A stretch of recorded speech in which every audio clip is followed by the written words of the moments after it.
श्रोते हो नमस्कार. श्रीपाद श्रीवल्लभ चरित्रामृताच्या या पुष्पमालिकेमध्ये आज आपण 39व्या अध्यायाचे पुष्प गुंफणार आहोत. अध्यायाचं नाव आहे नागेंद्र शास्त्रींबरोबर. चला तर मग सुरुवात करूया. अध्याय 39 नागेंद्र शास्त्रींबरोबर. मी कालनागमण्याचा स्वीकार करून प्रवासाला सुरुवात केली. श्री पिठिकापुरम क्षेत्रास केव्हा पोहोचेन अशी मनाला तीव्र ओढ लागली होती. कालनागाचे स्वरूप. प्रवासात असताना आम्ही एका ब्राह्मणाचे आदरातिथ्य स्वीकारले. त्या ब्राह्मणाचे नाव नागेंद्र शास्त्री असे होते. तो मंत्रशास्त्र विद्येत अत्यंत निपुण होता. त्याच्या घरात अनेक नाग साप निर्भयपणे फिरत होते. ते कोणाला सावत नसत. नागेंद्र शास्त्री या नाग सर्पांना आपल्या अपत्याप्रमाणे सांभाळीत असत. ते त्यांच्या अंगाखांद्यावर खेळत असत. दिव्य नागांना मणी असतो. अनेक वर्षांपासून तो ब्राह्मण नागोपासना करीत असे. त्याने कालनाग नावाचा मणी पूजेसाठी प्राप्त व्हावा म्हणून नागदेवतेची अखंड आराधना केली होती. नागमण्याचा प्रभाव. नागेंद्र शास्त्री आम्हास म्हणाला, हे बंधूंनो, आजचा दिवस अत्यंत शुभ दिवस आहे. आपल्यासारख्या थोर व्यक्तींचे चरणकमल माझ्या या कुटीत विसावले. मी 15 वर्षांचा असताना श्रीपाद प्रभूंच्या दर्शनास गेलो होतो. पिठिकापुरम क्षेत्रातील कुकुटेश्वराचे मंदिर आणि पादगया क्षेत्राचे दर्शन घेतले. मंदिरातील स्वयंभू दत्तात्रेयांच्या मूर्तीजवळ एक कालनाग पाहिला. त्याच्या फणीवर एक मणी होता. कालावर शासन करणाऱ्या नागास कालनाग असे म्हणतात.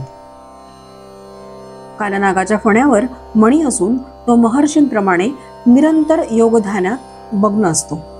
मानवांनाच नव्हे तर नागांना सुद्धा वेगवेगळ्या स्थिती असतात. साधारणपणे कालनाग मानवाला दिसत नाही. कालनागाच्या फण्यावर असलेल्या मण्यांमध्ये मंगळ ग्रहापासून येणाऱ्या अशुभ स्पंदनांना निवारण करण्याची शक्ती असते. या नागमण्यामुळे अशुभ स्पंदनांचा लय होऊन शुभप्रद स्पंदने प्रस्फुटित होतात.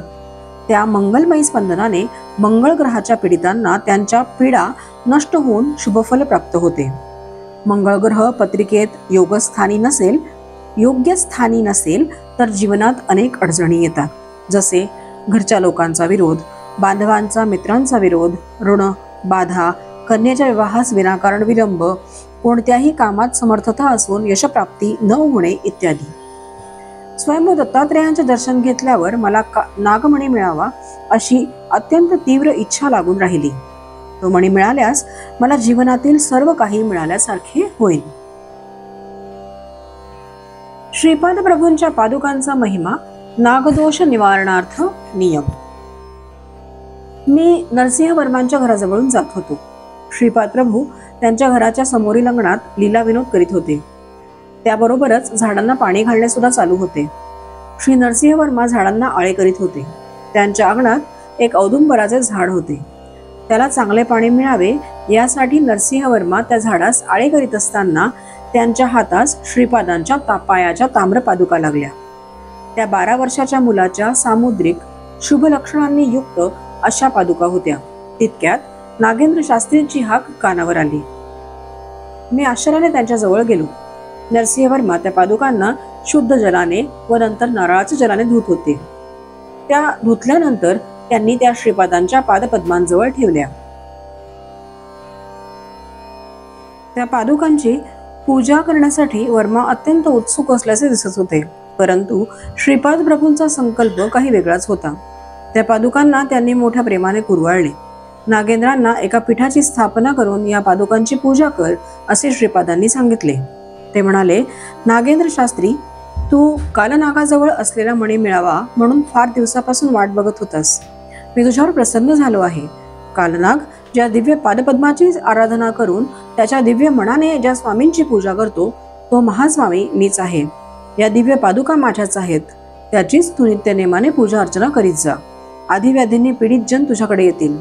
त्यांना तू या पादुकांचे तीर्थ दे. ते प्राशन करताच त्यांची व्याधींपासून सुटका होऊन ते त्वरित शांत होतील. श्रीपाद प्रभूंनी नंतर नागदोष परिहारार्थ देण्यात येणाऱ्या दक्षिणेबद्दल सविस्तर विवेचन केले आणि म्हणाले, अहो नागेंद्र शास्त्री, माझ्या या वचनांचे तुम्ही पालन करा. लोककल्याणासाठीच नागशास्त्री विद्येचा उपयोग करा. दत्त आराधना करणाऱ्या भक्तांना मिळणारे विशेष फळ. श्रीपाद प्रभू म्हणाले, हे नागेंद्र शास्त्री, कालांतराने शंकर भट्ट, धर्मगुप्त तुझ्याजवळ नक्की येतील. माझ्या दिव्य पादुकांमुळे तुला हवा असलेला दिव्यमणी नक्की प्राप्त होईल. तोपर्यंत तू माझ्या दिव्य पादुकांची आराधना नित्य नियमाने कर. शरीर धर्माचा सुद्धा एक काळ असतो, तसेच मनाचा, प्राणाचा एक काळ असतो. परंतु आत्मा मात्र कालातीत आहे. त्या त्या ग्रह नक्षत्रांप्रमाणे तो काळ असतो. वृद्धी किंवा क्षय काळाप्रमाणे होत असतात. अनेक ब्रह्मांडाचा जन्म होऊन त्यांची वृद्धी होते. काही काळ त्यांची एक स्थिती असते, नंतर ते सर्व लय पावतात. हा अंत म्हणजे काल महिमाच आहे. या प्रकारचा काळस्वरूप ही माझ्या अधीन आहे.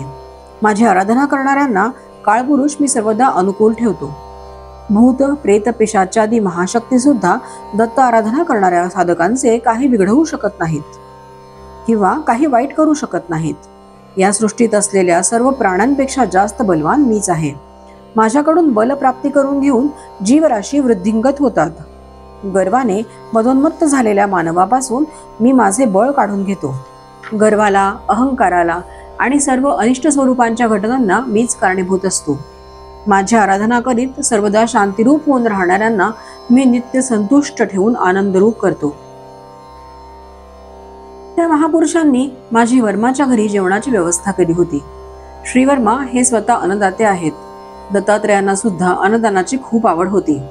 कोणताही जीव भुकेला असल्यास त्यांना अत्यंत दया येत असे. ते त्याच्या जेवणाची व्यवस्था करीत. ते सर्वभूत हितकारी होते.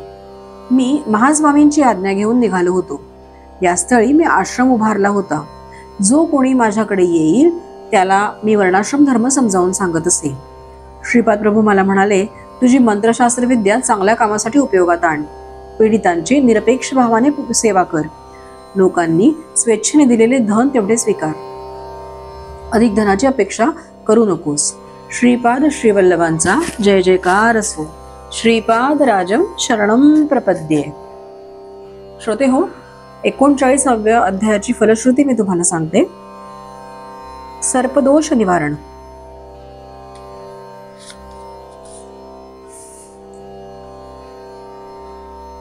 श्रीपाद राजम शरणम प्रपद्ये.